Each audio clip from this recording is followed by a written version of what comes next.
What is up, guys? Wraec is here with a new video, and today DH Games posted a video on Facebook regarding the 8th anniversary of idleheroes, which is actually next week. So next week idleheroes is going to be 8 years old, and they are going to talk in this video about some events, some things that we are going to see next week, and also the past year and maybe what we can expect in the future. And I thought I'll make a bit of a reaction to it and not just leave you with Tusi and Arjun's commentary on it. I will talk a bit about some things that I like and some things that I maybe didn't like. So let's just hop into this video. And before we can really start, at this point I have to say, quite cool. Did you see that? They have like a Sigmund statue here and also one of Lutz, which is quite cool. Mirage there, we have a small one of Russell, and I think that is this the Prophet Orb Light Dark Summoning Portal? Quite cool. No idea who that is, to be honest. Not quite sure. Maybe you guys can tell me down in the comments. That would be quite nice.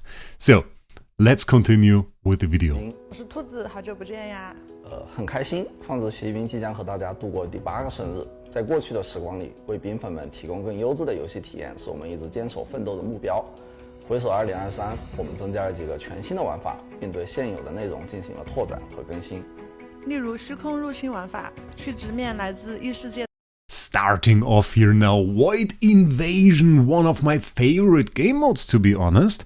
Quite like that. Those boss fights are really probably one of the best things we have in the game, giving us a ton of loot in there. We can see it on the screen, 52k of the GT mats, and then we have 6,500 and 217k stellar shards. Very, very nice. And on top of that, quite interesting gameplay. It's always fun to compete and beat those bosses whenever they are released. Going for place 1 on that, really, really nice. One thing I do not like, I have to say at this point, is we haven't had a new boss for quite some time. I think they're slacking a bit with the releases of those bosses, because we have 8 Void campaign islands by now. I think we have 3 bosses, if I remember correctly.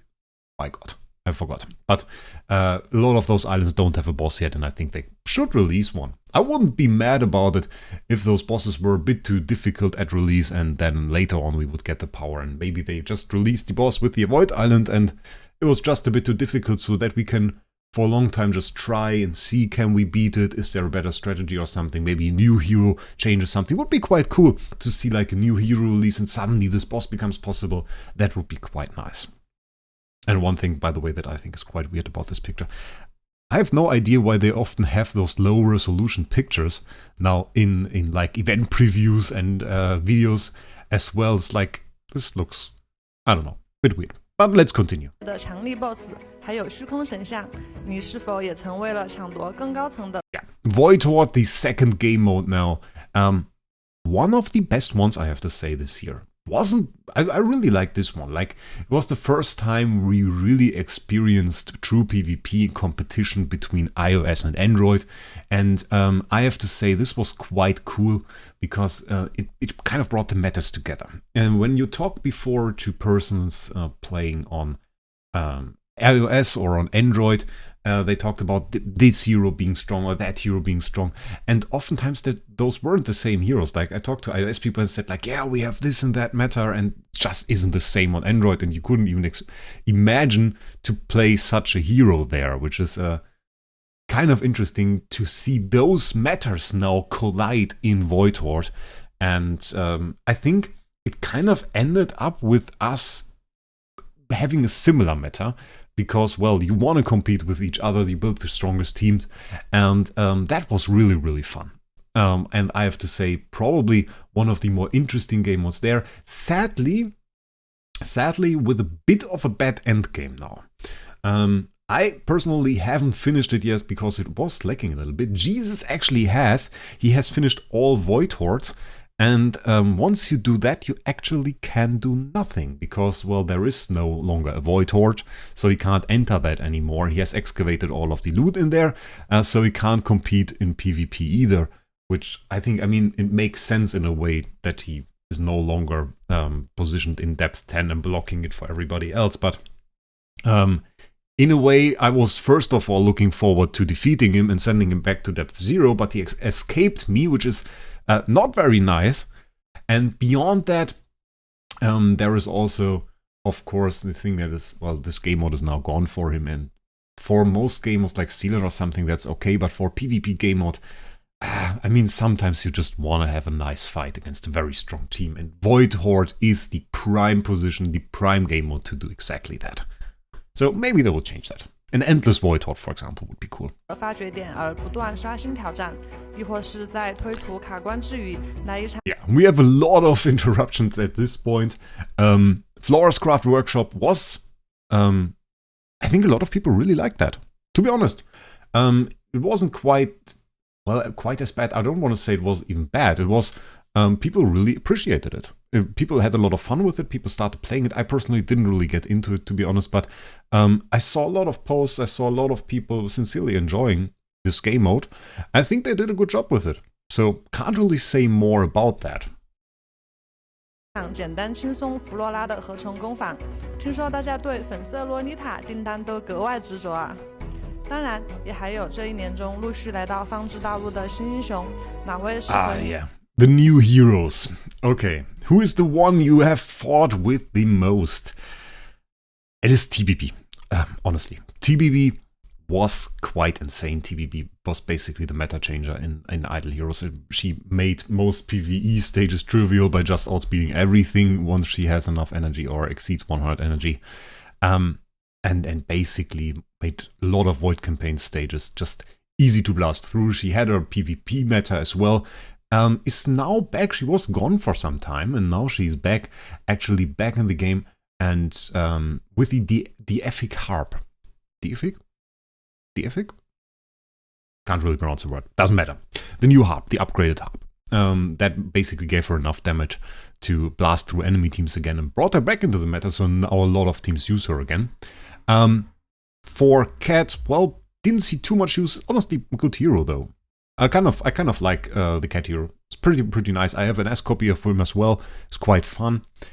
We saw Gaggy as well. I recently tried him again, and we are going to see a review. I'm going to make a review about this guy. I can tell you, really, he didn't see any kind of meta, and was basically never really used. I don't know a player or many players. I know like 2 players that used him, and he was pretty much off meta. And without spoiling too much, quite righteously so.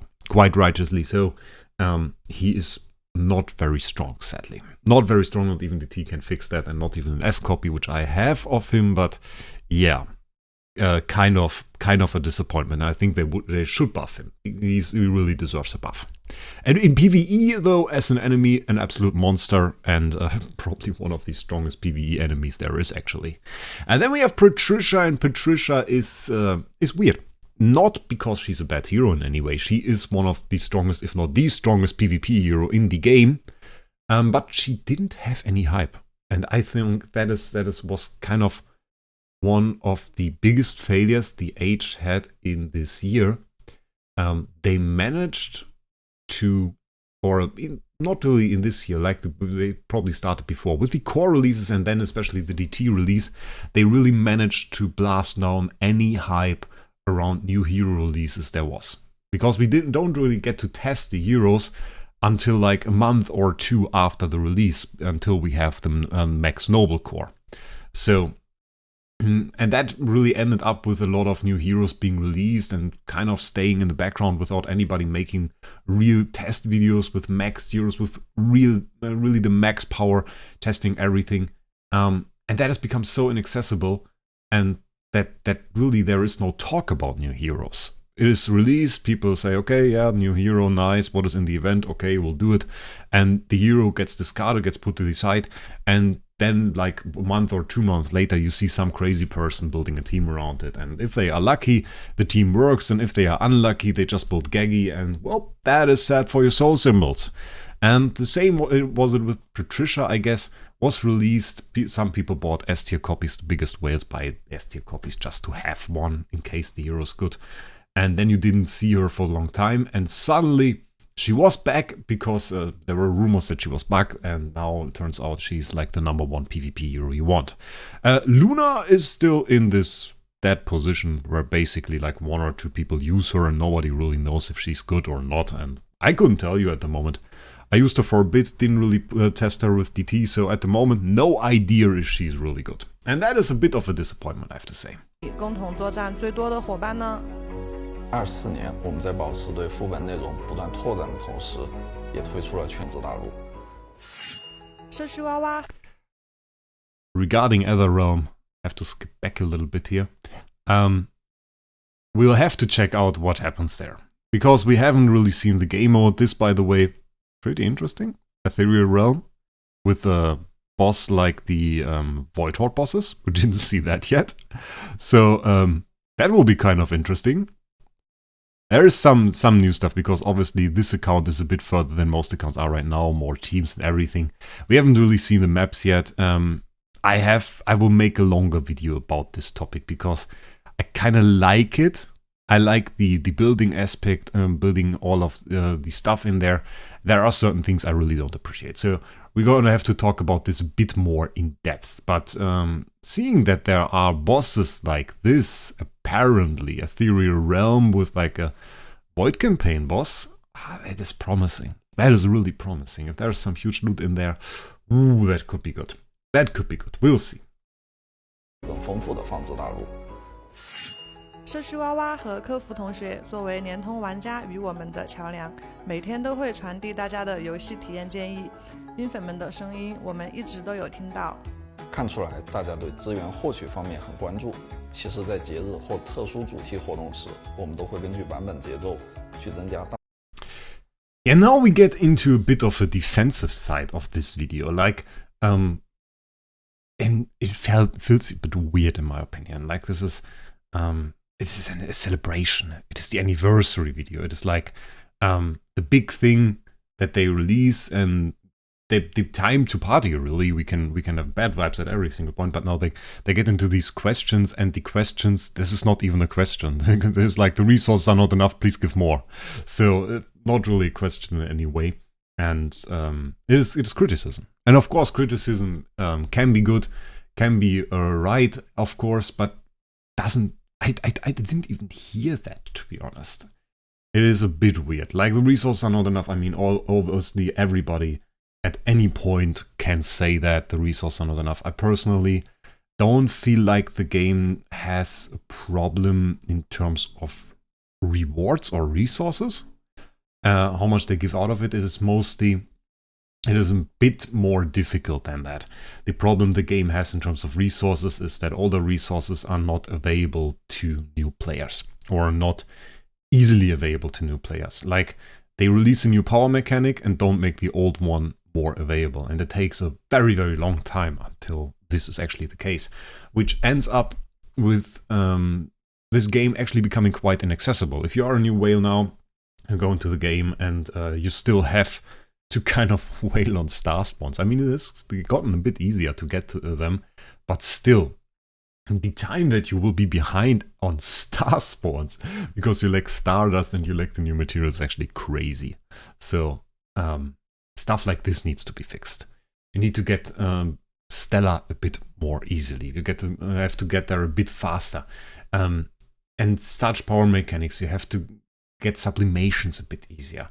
We're now in the era of DT. DT is the main thing, and we still have Treasure Train. And the inaccessibility of Treasure Train is another topic in itself. It is also kind of a power mechanic where I wish players got more access to. They got that a little bit with the guild treasures and like some treasures around certain game modes that reward them now. But in general, like there are so many series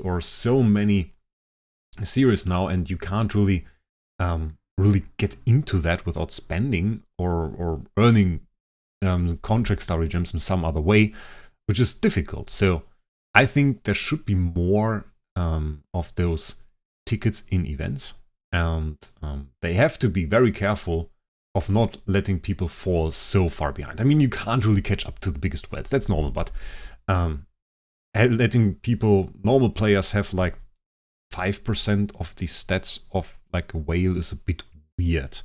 Especially if I compare it to something like AFK Journey that I play as well, where the difference between a whale and a normal player is much smaller. So, yeah, I think that is more of the problem they have. Not necessarily like the over rewards, it is more about certain power mechanics and how players can catch up to more advanced players. 道具投放，在未来我们也将会优化玩家的养成路径，例如通过增加活动奖励和日常资源产出等方式，帮助新手玩家或回归的老玩家快速。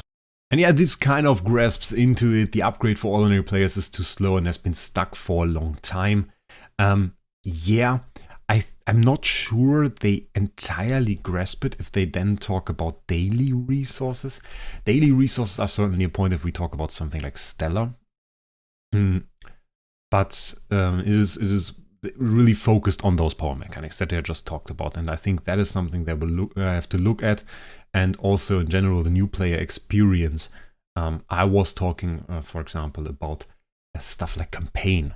That just feels horrible if you now start into the game. If you start into the game now, you have a very big amount of power mechanics. Like you can get treasure train stuff, you can get Stellar quite a bit easier than at the initial release, of course. And through all of those power mechanics, Awakening as well, you can clear early stages quite easily. You're mostly hindered by either, well, skill, the right selection of heroes, or level caps, really, which is quite uninteresting. And on top of that, you have like hundreds and hundreds of campaign stages. So the earliest thing that you really do is manually clearing campaign stages, and those campaign stages are divided into areas, and those areas have like 20 to 30 stages in there. And I think if you really want to attract new players, that could use a bit of a cleanup. And the suggestion that I came up with was just limit it to 5 stages in an area and make the last stage be like a special stage with a boss. And what I mean by boss is not even some insane convoluted boss, but just like in Void Campaign, where you have on the last stage one big enemy that is just like a Elysium or something like that, or it's in Transcendence Zero, and let that be the 5th stage and put some rewards in there. Add like 5 profit drops or 1 profit drop or whatever. Something that if you play that and you clear the 5th stage of some area, you are happy to get. So that is something that I would think is really, really cool if you would put that into that, and would also reduce like the boringness of this early stage a little bit, because you would always be hyped for the next 5 stages. And then you remove the level cap. All of the level restrictions are gone, and you just let players experience it to their heart's content in the way that they are mostly hindered by the difficulty of it, and feel like, okay, to clear the next stage, I maybe have to advance my account a bit. And then they work towards it, and then soon they can clear the next stage. That is, I think, way more interesting than just restricting it by your account level and letting players just wait. Which is, I mean, waiting is part of an idle game, but in this way it feels uninteresting. It should be waiting to get enough power to clear, not waiting to fill some arbitrary requirements to go forward.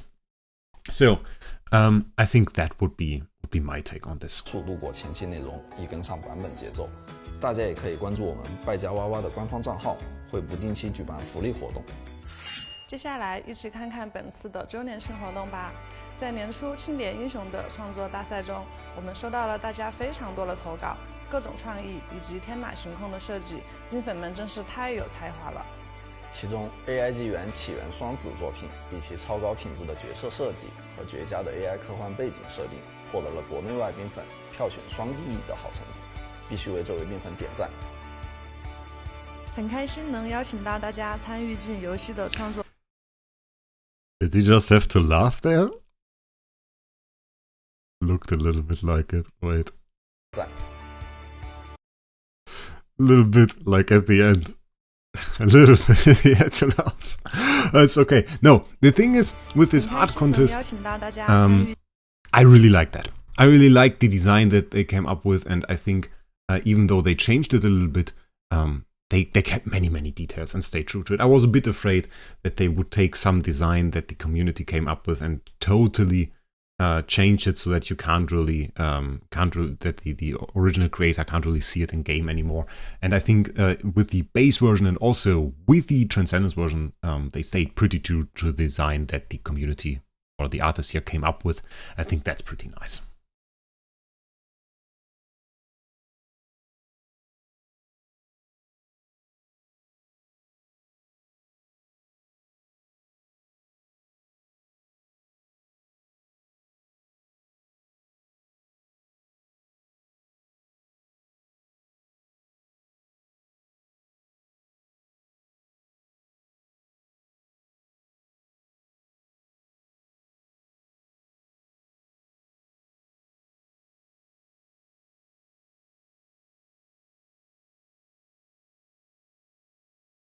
互动的妨碍性法师，在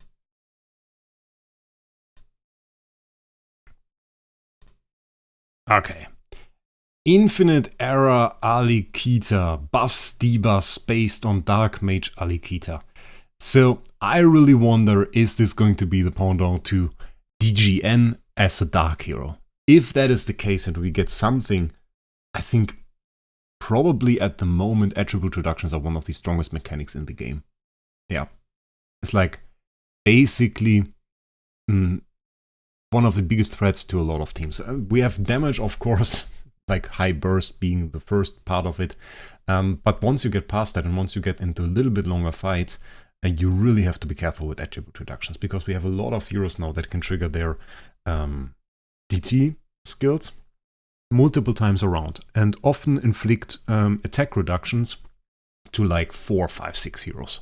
And that is pretty insane. And so that is also the reason why DGN sees a lot of play in the meta, and having any hero that also grasps into that and is able to inflict attribute reductions, spread them, or interact with them in any way really, can be a huge threat. So in my opinion, this hero has a big chance to be really, really good.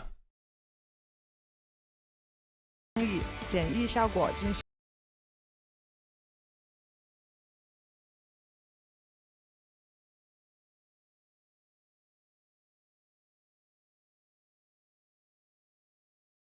爆发的 Also pretty cool design, by the way. Offensive artifact, mysterious artifact, we don't really know too much about this one yet. I think the design is pretty cool. Little rocket there, kinda like it.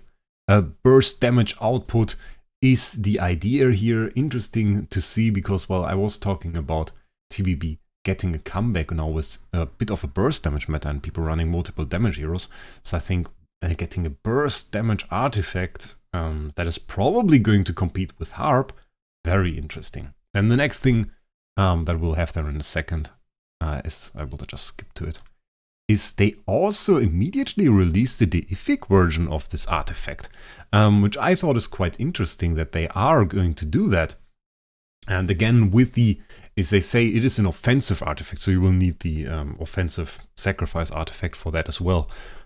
And one thing that I was wondering a bit about, if it would have been a good idea maybe to just save up some of those chests, because if you saved up some of the chests, there might have been the option to go and build multiple of those artifacts immediately, but we'll see what will be the limiting factor. I'm looking forward to the artifact. We know nothing about it and they don't really say anything here, so I think we just continue. 同时，我们8周年限定皮肤也将同步上线，设定为夏日水上芭蕾的造型。 Yeah, new skin looks cool. 时空被数字 Can't really say more about it, looks cool.